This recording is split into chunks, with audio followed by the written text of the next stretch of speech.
ಪ್ರಭು ಯೇಸುವಿನಲ್ಲಿ ಅನುಗ್ರಹಿತರಾದ ಪ್ರಿಯರೇ, ಈ ದಿನ ಪುನಃ ಸಹ ದೇವರ ವಾಕ್ಯವನ್ನು ಆಲಿಸಲು, ಆ ವಾಕ್ಯದಲ್ಲಿ ನಮ್ಮನ್ನೇ ದೇವರ ಕರಗಳಿಗೆ ಸಮರ್ಪಿಸಿಕೊಡಲು ದೇವರು ಕೊಟ್ಟ ಈ ಒಳ್ಳೆಯ ಸಮಯಕ್ಕಾಗಿ, ಅವಕಾಶಕ್ಕಾಗಿ ಪ್ರಿಯರಾದ ನಿಮ್ಮನ್ನು ನೆನೆಸಿ ದೇವರಿಗೆ ಕೃತಜ್ಞತೆಯನ್ನು ಸಲ್ಲಿಸುತ್ತೇನೆ. ಪ್ರಿಯರೇ, ಇಂದು ನಾವು 10 ದಿನದ ಉಪವಾಸ ನಿಯೋಗ ಪ್ರಾರ್ಥನೆಯನ್ನು ಪ್ರಾರಂಭಿಸುತ್ತಾ ಇದ್ದೀವಿ. ಸಾಧ್ಯವಾಗುವ ಎಲ್ಲರೂ ಈ ಉಪವಾಸವನ್ನು ತೆಗೆದು ಪ್ರಾರ್ಥಿಸಿರಿ. ನಿಮಗೆ ಅತ್ಯವಶ್ಯಕತೆಯಾದ 3 ನಿಯೋಗವನ್ನು ಬರೆದು ನಿಮ್ಮ ಬೈಬಲಿನಲ್ಲಿ ಒಂದೊಂದು ದಿನ ಡೈಲಿ ಬ್ಲೆಸ್ಸಿಂಗ್ ಅಲ್ಲಿ ಕೇಳುವ ದೇವರ ವಾಕ್ಯದ ಜೊತೆ ಸೇರಿಸಿ ಇಟ್ಟು ತಪ್ಪದೆ ಸರಿಯಾದ ಸಮಯದಲ್ಲಿ ಪ್ರಾರ್ಥಿಸಿರಿ.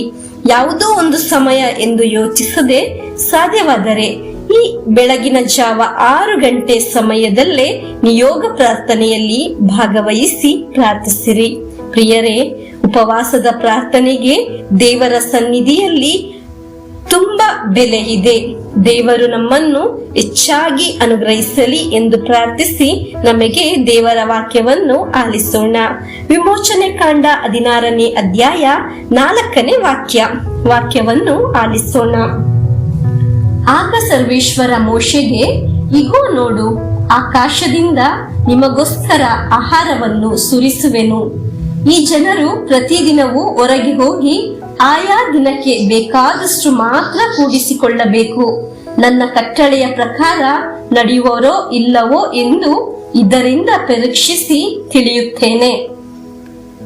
ಪ್ರಿಯರೇ, ನಾವು ಇಂದು ಆಲಿಸಿದ ವಾಕ್ಯವು ಈ ಶುಶ್ರೂಷೆಗೂ ಈ ಡೈಲಿ ಬ್ಲೆಸ್ಸಿಂಗ್ಗೂ ಒಂದು ಸಂಬಂಧ ಇದೆ. ಆಯಾ ದಿನಕ್ಕೆ ಬೇಕಾದಷ್ಟು ಮಾತ್ರ ಕೂಡಿಸಿಕೊಳ್ಳಬೇಕು.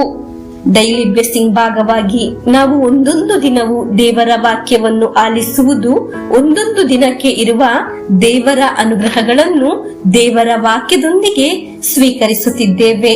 ಹಲ್ಲೆಲೂಯಾ.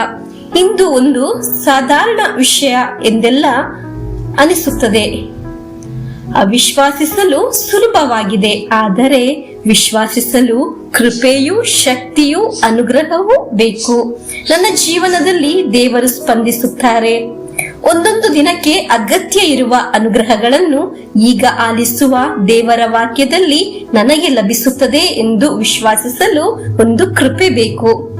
ಇಂದು ದೇವರ ವಾಕ್ಯ ಆಲಿಸುವ ಪ್ರಿಯರೇ, ನೀವು ಪ್ರಾರ್ಥಿಸುವ ನಿಯೋಗ ಇಡುವ ಒಂದೊಂದು ವಿಷಯವನ್ನು ನೆನೆಸುವಾಗ ಹೀಗೆ ಯೋಚಿಸಿ, ಕೃಪೆಯಿಂದ ವಿಶ್ವಾಸಿಸಿ, ನನ್ನ ಜೀವನದಲ್ಲಿ ದೇವರು ಸ್ಪಂದಿಸುತ್ತಾರೆ. ಈಗ ನಾನು ಎದುರಿಸುತ್ತಿರುವ ಸಮಸ್ಯೆಯಿಂದ ನಾನು ಹೊರಗೆ ಬರುತ್ತೇನೆ. ದೇವರು ನನ್ನ ಜೀವನವನ್ನು ಇನ್ನೂ ಹೆಚ್ಚಾಗಿ ಅನುಗ್ರಹಿಸುತ್ತಾರೆ. ನನ್ನ ರೋಗಗಳು ಸೌಖ್ಯವಾಗುತ್ತದೆ. ನನ್ನ ಮನಸ್ಸಿನ ನೋವುಗಳು, ನನ್ನ ಸಾಲ, ಎಲ್ಲ ಸಮಸ್ಯೆಗಳು ನನ್ನಿಂದ ದೂರ ಆಗುತ್ತದೆ. ಕಾರಣ, ಇಸ್ರಾಯೇಲ್ ಜನರಲ್ಲಿ ಹೇಳಲು ದೇವರು ಮೋಶೆ ಹತ್ತಿರ ಹೇಳಿದರು, ಪ್ರತಿದಿನವೂ ಹೊರಗೆ ಹೋಗಿ ಆಯಾ ದಿನಕ್ಕೆ ಬೇಕಾದಷ್ಟು ಮಾತ್ರ ಕೂಡಿಸಿಕೊಳ್ಳಬೇಕು. ನೀವು ಆಗಿರುವ ಸ್ಥಳದಲ್ಲಿ ಎಂದು ಅಲ್ಲ, ಹೊರಗೆ ಹೋಗಿ ಕೂಡಿಸಿಕೊಳ್ಳಬೇಕು ಎಂದು. ಪ್ರಿಯರೇ, ಅನೇಕರಿಗೆ ಬೆಳಗ್ಗೆ ಎದ್ದು ವಾಕ್ಯವನ್ನು ಕೇಳಲು ಕಷ್ಟವಾಗಿರಬಹುದು, ಹೇಗೆ ಆದರೂ ಆಗಿರಬಹುದು ಈ ವಾಕ್ಯವನ್ನು ಆಲಿಸುವುದು. ಆದರೆ ಕೆಲವು ಜನ ಮಲಗಿ ಆಲಿಸುತ್ತಾರೆ, ಕೆಲವು ಜನ ಎಲ್ಲಿಯಾದರೂ ಮೊಬೈಲ್ ಇಟ್ಟು ಕೆಲಸ ಮಾಡಿಕೊಂಡು ಆಲಿಸುವವರು ಇದ್ದಾರೆ. ಪ್ರಿಯರೇ, ಹಾಗೆ ಅಲ್ಲ. ಒಂದು 5-10 ನಿಮಿಷ ಕಾಲ ಪವಿತ್ರ ಗ್ರಂಥವನ್ನು ತೆಗೆದು ಇಟ್ಟು 1 ನಿಮಿಷ ನೀವು ಆಗಿರುವ ಸ್ಥಳದಲ್ಲಿ ಕೂತು ಶ್ರದ್ಧೆಯಿಂದ, ಭಕ್ತಿಯಿಂದ ವಾಕ್ಯವನ್ನು ಆಲಿಸಿರಿ. ನೀವು ಹೀಗೆ ಹೇಳಿ ಪ್ರಾರ್ಥಿಸಬೇಕು, ಸ್ವಾಮಿ, ಈ ವಾಕ್ಯದೊಂದಿಗೆ ಈ ದಿನಕ್ಕೆ ಬೇಕಾದ ಸಂರಕ್ಷಣೆಯನ್ನು, ಅನುಗ್ರಹವನ್ನು ನನಗೆ ನೀಡಿರಿ ಎಂದು ಪ್ರಾರ್ಥಿಸಿ ನೋಡಿ. ಈ ದಿನಕ್ಕೆ ಬೇಕಾದ ಶಕ್ತಿ, ಸಂರಕ್ಷಣೆ ನಿಮಗೂ, ನಿಮ್ಮ ಕುಟುಂಬಕ್ಕೂ, ನಿಮ್ಮ ತಲೆಮಾರಿಗೂ ಬೇಕಾದಷ್ಟು ಶೇಖರಿಸಲು ಸಾಧ್ಯವಾಗುತ್ತದೆ.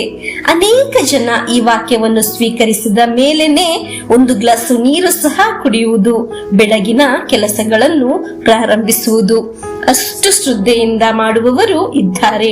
ಪ್ರಿಯರೇ, ನಮಗೆ ಶ್ರದ್ಧೆಯಿಂದ, ಆತ್ಮದಿಂದ ಈ ತಪಸ್ಸು ಕಾಲವನ್ನು ಉಪವಾಸದೊಂದಿಗೆ, ಪ್ರಾರ್ಥನೆಯೊಂದಿಗೆ ನಿಯೋಗ ಸಮರ್ಪಿಸಿ ಪರಸ್ಪರ ದೇವರ ವಾಕ್ಯವನ್ನು ಶೇರ್ ಮಾಡಿ ಈ ಶುಶ್ರೂಷೆಯಲ್ಲಿ ಪಾಲ್ಗೊಂಡು ಪ್ರಾರ್ಥಿಸುವ ನಿರೀಕ್ಷೆಯಿಂದ ಪ್ರಾರ್ಥನೆಯಿಂದ ನಮಗೆ ಈ ದಿನ ದೇವರ ಆಶೀರ್ವಾದವನ್ನು ಸ್ವೀಕರಿಸೋಣ. ನಮ್ಮ ಪ್ರಭು ಯೇಸುಕ್ರಿಸ್ತರ ವರಪ್ರಸಾದವು, ದೇವರ ಪ್ರೀತಿಯು, ಪವಿತ್ರಾತ್ಮರ ಅನ್ಯೋನ್ಯತೆಯು ನಮ್ಮೊಡನೆ ಇರಲಿ. ರೋಗಗಳಿಂದ, ಅಪಘಾತದಿಂದ, ದುರ್ಮರಣದಿಂದ, ಅಗಾಲಿದ ಮರಣದಿಂದ, ಅಸೂಯೆಯಿಂದ, ಮೋಸೆ ವಂದನೆಯಿಂದೆല്ലാം ದೇವರು ನಮ್ಮನ್ನು ಸಂರಕ್ಷಿಸಲಿ. Hallelujah, amen.